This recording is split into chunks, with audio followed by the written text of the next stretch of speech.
Estamos en comunicación con Jorge de Mendoza, quien es referente, especialista en temas de logística y transporte, en ferrocarril en la República Argentina. Tiene un posgrado en estos temas y qué interesante charlar sobre una herramienta que es fundamental para la vida social de nuestras comunidades y también para el sector productivo, ¿no? Porque mal puede haber vida social y crecimiento económico o desarrollo económico, como lo entendamos, a ese desarrollo, si no existe el transporte, ¿no? Y a propósito de todo esto, hace pocos días Jorge compartió un posteo de esos que nos invitan a reflexionar en las redes sociales, y ese posteo se titulaba "No quiero que el tren pase, quiero que el tren sirva". ¿Cuánto para charlar? ¿Cuánto encierra esta frase? Jorge, ¿cómo estás? Hola, ¿qué tal, Luis? Bien, muy contento por la repercusión y la devolución de ese artículo, que te diría que resume la pregunta que me hice en 1998, cuando me doy cuenta que todos hablan del plan Larkin contra los ferrocarriles, la sinarquía internacional, las empresas de camiones y petróleo contra el ferrocarril, y en los lugares a donde el ferrocarril se había ido, que yo conocí en esa época, no había caminos, ni camiones registrados, ni colectivos de línea llegando. Entonces, ¿a dónde ganó alguien? Bien, a partir de ahí me puse a leer en vez de suponer. Leer y compartir con colegas. Bien, hoy le podemos dar la razón al intendente de Chipoleti, que no quiere que pase el tren de arena para Vaca Muerta, con solamente una acotación. Sí, que vaya a la Corte Suprema, pero no para pedir que el tren no pase, sino que no pase si no va a atender a su comunidad para lo que lo tiene que atender. Ese es el paradigma. Creemos que tenemos ferrocarriles últimamente, las últimas 3 décadas, y prácticamente pasan de largo, o sea que molestan en el pueblo. Y cuando digo molestan, es en serio. Entonces, ¿cómo vamos a creer que el más simple de los ciudadanos o el más intelectual de esos pueblos pueda creer en el ferrocarril si solo pasa y lo despierta sin parar una sola vez para atender ni un pasajero ni una bolsa de tornillos? ¿Sí? Entonces, ese es el sentido de esa nota. No quiero que el tren pase, quiero que sirva, que nos atienda a todos. Porque hay un detalle. Esa persona que se despertó en Tucanas cuando pasaba el tren de la minera o de la sojera, algún centavo por día está poniendo en que ese tren funcione gratuitamente. O sea, todos los argentinos pagamos para que ese tren funcione. Pero unos pocos, muy pocos, reciben el beneficio. Ese es el punto. Si esos pocos que recibieron el beneficio generan el trabajo del resto de los 45 millones de argentinos, adelante. Pero no es así. La minería y la sojería no alcanzan para más que 12 o 13 millones de argentinos. Los otros 30 estamos afuera. ¿Sí? Entonces, no es que hay que negar el campo, todo lo contrario. Negar el campo es un ejercicio intelectual de los cafés de Buenos Aires, de las bibliotecas de Buenos Aires, de la ciudad capital. ¿Sí? A los únicos que les molesta el campo es a la raigambre porteña o porteñizada, porque a veces uno encuentra más porteños a gente que vino del mal llamado interior, a que los propios nacidos y criados. ¿Sí? Entonces, esta entelequia de odiar al campo cuando son millones y millones de argentinos con las patas en el barro, que producen, que hacen funcionar, nos hace poner en contra la tornería del barrio contra el que está con la pala y el rastrillo generando un zapallo o la misma soja. Entonces, hay que correrse de esa discusión y empezar a tratar de entender. Dale, vamos por la soja, por la minería, por los tornillos y por todas las personas que quieren producir y comerciar. de cada rincón. Si no es así, y bueno, entonces habrá que reflexionar si quizás no hay que cercar cierto lugar de la Argentina de 14.000 kilómetros cuadrados y decirle, muchachos, arréglensela solos. Claro. Es paradójico, Jorge, esto que planteás, porque además de plantear esta idea del café, ¿no? De no a la soja, por supuesto que nadie quiere un cultivo transgénico, nadie quiere venenos para la comunidad, nadie quiere que la población se vaya del interior profundo, o del país real, mejor dicho, ¿no? Del país que produce, no del país financiero. Pero la realidad es que mientras hacemos la transición del cambio económico, que todavía falta mucho, esa riqueza hoy es una riqueza que existe, es gente que vive, como vos decís, que trabaja y que bueno, que en definitiva aquellos que despotrican contra digamos, ese sector primario, también nunca lo han hecho contra las retenciones, digamos, en el sentido de que vengan las retenciones, somos socios en las retenciones, pero estoy en contra de esto, ¿no?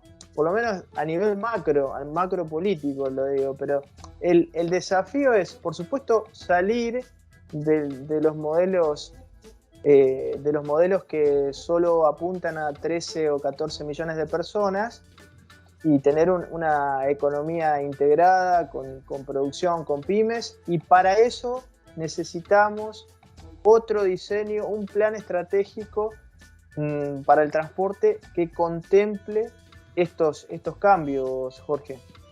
Sí, a ver, ¿te acordás del granero del mundo?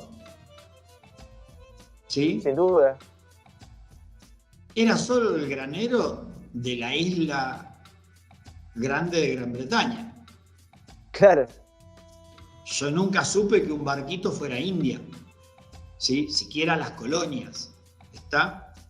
Entonces, tenemos una construcción, nuestro país es una construcción, un relato de mitos, desde cualquier lado, derecha, izquierda, como se le quiera llamar, en el que no aterrizamos a lo real, a ese país real que citabas. Imagínate que toda la soja, todo el trigo sea transgénico, toda la minería fuera destructiva, pero a la vez, en un pueblito de Catamarca, un comerciante y un taller pudieran estar trabajando. Nuestra conversación sería distinta.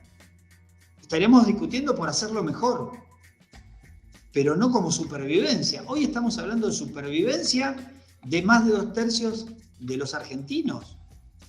Porque, por un lado, están los que quieren un solo modelo, pequeño, y por otro lado están los que quieren anular ese modelo pequeño, pero sin proponer algo cierto, concreto, para construir la otra parte, porque como están negando, no construyen. ¿Está bien? Exacto. Entonces, me rebelo contra las hipótesis de café, ¿sí? Y no soy un catedrático de los datos ni por casualidad. Las percepciones son las que hacen encontrar que hay que averiguar. Las percepciones que no averiguan son las que llevan a los mitos, ¿sí? Uno, desde la subjetividad, observa que algo no encaja. Pero solo vale si además va y aterriza en buscar la información, ¿sí? Es mentira que el planeamiento sale de los datos. El planeamiento sale de las convicciones de hacia dónde voy, de las percepciones de lo que hay, de lo que tendría que hacer, y aterrizo a las planillas a buscar la información.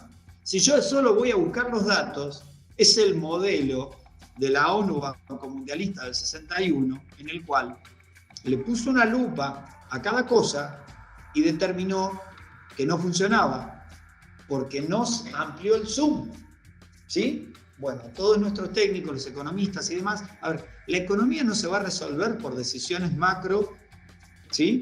Porque es como decir, estamos en la azotea de las Torres Gemelas resolviendo cómo hay que acomodar la torre de comunicaciones para que no se caiga, mientras abajo se está incendiando los restos de un avión y se va a caer. pero somos todos genios de discutir cómo va la torre, cómo la vamos a cuidar. Eso es el discurso verborrágico económico de la capital porteña. Lo de abajo no existe, no nos preocupamos por ver qué pasa abajo. Entonces, recuerdo una audiencia pública por el tema de cuando arranca la cuestión de las demandas de subsidio de las ciudades del país real, cuando Buenos Aires ya tenía subsidios, con los trenes metropolitanos y el subte, un tipo con mucha labia, que yo casi apostaría que fue el mismo que en 1987 nos quiso engañar a montones de estudiantes en el Teatro General San Martín, y esta audiencia también era ahí, con respecto a que Argentina no era verdad que habíamos estado por delante con el tema de los superconductores, ¿sí? Que no haya sido así como decían los diarios. Era verdad, habíamos pegado un salto con el tema de los superconductores, la CONEA, Bariloche, lo había logrado, y cierta estructura porteña se preocupó de correr la discusión. Los diarios no hablaron más del tema, ¿sí? Bueno, estoy casi seguro que el mismo personaje, 15 años después, que estaba en la audiencia pública para decir que estaba muy mal que doña Rosa de Lugano tuviera que pagar el boleto de Josefa de Salta a Güemes. ¿Sí? Un discurso absolutamente unitario, despectivo, repulsivo, dado por un señor muy intelectual, a lo que nadie en la audiencia pública reaccionó, hasta lo apoyaron, y los diarios hablaban de lo mismo que él. Entonces, este país que se construye hablando interior versus Buenos Aires, y se ratifica todo el tiempo esa discusión, esa dicotomía, que le vive mojando la oreja a Artigas. Yo siempre digo eso. Hablamos de la patria grande y vivimos escupiendo a los vecinos. Hablamos de la patria federal y pasamos de Avenida Nazca en Buenos Aires, en Ciudad de Buenos Aires, y ya es despectivo. Entonces, acá no hay datos, no hay ni siquiera sectores políticos, hay algo homogéneo. Tenemos que dejar de odiarnos pueblo a pueblo y entender que si alguna vez quedó bien o mal conquistado y conformado un Estado-nación, cuidémoslo.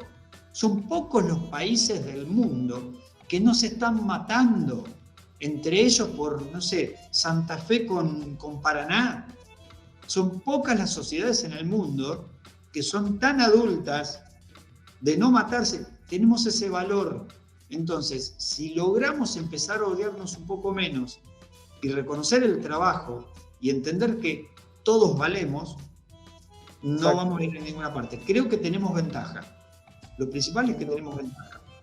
Sin dudas. Y recuerdo, a propósito de lo que planteas, Jorge, que claro, por esto que justamente estás explicando es que pasa desapercibido la idea del plan circunvalar, por ejemplo, ¿no? Del tren que pasa de largo en las ciudades, lo cual es realmente una catástrofe para las economías regionales, ¿no? Pensando que Argentina, como ustedes siempre explican, en los años 60 transportaba más carga de comercio interno, ¿no? de la economía regional, que muchos países europeos, y hoy se aplaude, fíjate qué paradoja, hoy se aplaude que eso esté negado, ¿no? Porque el plan circunvalar queda más lindo. Sí, el Banco Mundial en su informe de Plan Larkin es el que destaca lo que acabas de decir, que teníamos más transporte de cargas generales frente a los commodities que Alemania, Inglaterra y Francia. Estaba hablando de desarrollo. No por nada, esos 5 años siguientes, nuestro PBI estaba en el top 10. Claro, mirá vos, no me acordaba de ese dato. Bueno, para tu tranquilidad, la semana pasada tuvimos una exposición en la Rural por el tema logístico Y luego de 10 minutos de charlar con un planificador de una de las empresas ferroviarias del Estado, de las tantas que tiene, el muchachito, ingeniero industrial, me dijo: ¿podrías decirle a la chica que borre la foto que me sacó con vos? Porque no quiero que sepan en mi trabajo que estuve en el stand de ustedes. ¿Está bien? Lamentable, lamentable. Tienen miedo. Hay trabajadores en el Estado con miedo, ¿sí? Y eso es lo que genera el que los trabajadores del Estado son en absoluta mayoría trabajadores en negro, ¿sí? Así que no vamos a ir muy adelante si tenemos eso. Entonces, el circunvalar de Santa Fe está bien. Lo que está mal es levantar las vías de Santa Fe considerando que no hay nada que transportar arriba del ferrocarril en la ciudad de Santa Fe y Gran Santa Fe. ¿Viste cómo siempre la cuestión del discurso? Ah, ¿estás en contra del circunvalar? No, estoy en contra que nos saquen del juego. Exactamente. Claro, estás en contra de, bueno, de esta cuestión de dejarnos mancos, de alguna manera, de dejar a la economía interna manca, ¿no? Sin transporte. Bueno, hay una, como para tirar un dato interesante, hay una publicidad hace más de 40 años en Estados Unidos en que una de las compañías de aquella época, una publicidad sobre la seguridad en los pasos a nivel, ¿sí? La publicidad era así: iba un señor en un auto con un amigo y a lo lejos se acercaba un tren, paso a nivel sin barreras. Y el tipo llega cerca al paso a nivel, disminuye y para. Y el amigo le dice: ¿pero por qué no pasaste si podías? Y el tipo le dice: esto es América en movimiento. Todo un símbolo. Entender que ese tren de carga, que ese camión, que ese colectivo, que esa ruta, ese barco, ese avión, es nuestro país en movimiento. Es básico. Que después tengamos que buscar que lo haga de la manera que menos contamine, que más... ¿Está bien? Pero poder reconocer que la logística y la movilidad, que es lo que dijiste al principio, sin logística y sin movilidad no existimos. Entonces, venimos de una sociedad en la que hace 60 años aplaudió el que dejaran sin movilidad ni logística a más de la mitad de los habitantes y a un 70% de la superficie del país. Algo enfermo estamos. Exactamente, estás hablando del llamado popularmente Plan Larkin, en honor al general norteamericano que llegó con el desarrollismo a Argentina. Y bueno, la propuesta construida allá en Estados Unidos por los técnicos de Roosevelt, por Morgenthau, por Adler, por esos técnicos economistas, era precisamente enviar a este general que era especialista en destruir ferrocarriles en países en guerra, en Corea, en Alemania. El jefe de él, Adler, era especialista de primitivizar países. Exactamente. Jorge, un gusto como siempre charlar sobre estos temas, tratar de levantar el velo sobre, bueno, los debates negados, las historias negadas, las reflexiones negadas sobre este tema que es realmente fundamental. Te agradecemos y la seguimos. Nos vemos, hasta luego, Luis.